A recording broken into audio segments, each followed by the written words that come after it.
This is a 1000 TPD spodumene flotation processing plant. It is configured with the following processing parts. 1. Crushing part. Capacity 100 TPH. Feed 0 to 500 mm rocks into the raw ore hopper at first. The vibration feeder DN38096 will send the rock to a jaw crusher. After crushing, most of the smaller rocks will be around 100 to 150 mm and sent to the first cone crusher DN1200 to crush to be around 50 mm. Then the smaller rocks will be sent to vibration screen 2 YK1860 with 20 mm and 40 mm screens by belt conveyor. The larger than 20 mm rocks will be sent back to another cone crusher, DN1310, to crush again to be most of less than 20 mm. The less than 20 mm rocks will be transferred to an underground transfer bin before the ball mill. Since your processing capacity is big, the output rocks will be a big amount after hours, and the grinding part processing capacity is smaller than the crushing part. Therefore, with our experience, we suggest you can make an underground space to store as a transfer place. Reasons and advantages for the crushing part design. According to our crushing plant experience, crushing machines have a crushing rate of around 3 to 5. Therefore, from 500 mm to less than 20 mm must be crushed 3 times. We suggest crushing to be less than 20 mm before the ball mill. It can enhance the ball mill working efficiency so that no need to use 2 sets of ball mills. The ball mill power is huge. Using 1 more crusher, 1 less ball mill can save your power consumption and running costs. 2. Grinding and desliming part. Capacity 42 tons per hour. We'll install a feeder under the transfer bin. It'll send the rocks to the transfer hopper before the ball mill.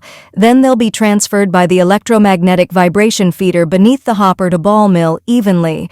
The ball mill MQZ2745 will grind the less than 20 mm rocks to be 0 to 1 mm, 70 to 80% 200 mesh, around 0.074 mm. The ball mill will match with a spiral classifier FG30. The 0 to 0.074 mm materials will go to the classifier, then the classifier will send the larger than 0.074 mm materials back to the ball mill to grind again.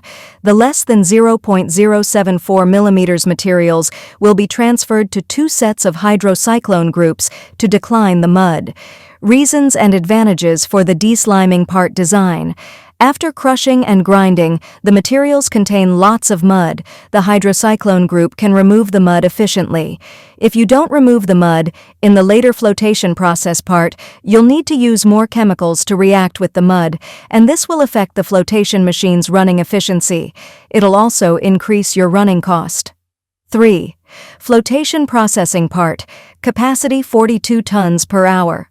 The slurry from hydrocyclone groups will go to several sets of mixing tanks. You need to add chemicals to the tanks. After that, the pulp will go to the first stage 8 cells flotation machines to remove mica at first. If mica is not removed mica before lithium extraction, it will lead to low-grade concentrate lithium output. After removing the mica, the left slurry will go to the next stage flotation machine and start the concentrate lithium oxide beneficiation. There are 3 stages for flotation. The first stage needs 4 cells for the roughing process. The second stage needs 4 plus 4 total of 8 cells for the scavenging process. Final part is the cleaning process, which needs 3 plus 2 plus 2 total of 7 cells. 4. Concentrate and tailings treatment part. After being processed by flotation machines, the concentrate will be sent to a thickener NT18. You need to add a flocculating agent into it to accelerate the concentrate sedimentation. Then concentrate will be transferred by pump from the bottom of the thickener to the vacuum disc filter to dry the 5 to 6% grade concentrate lithium oxide. The tailings from flotation machines will go to 2 sets of thickener NT24 to sediment the tailings.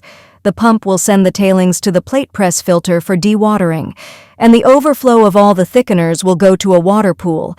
This water can be reused in the former processing part.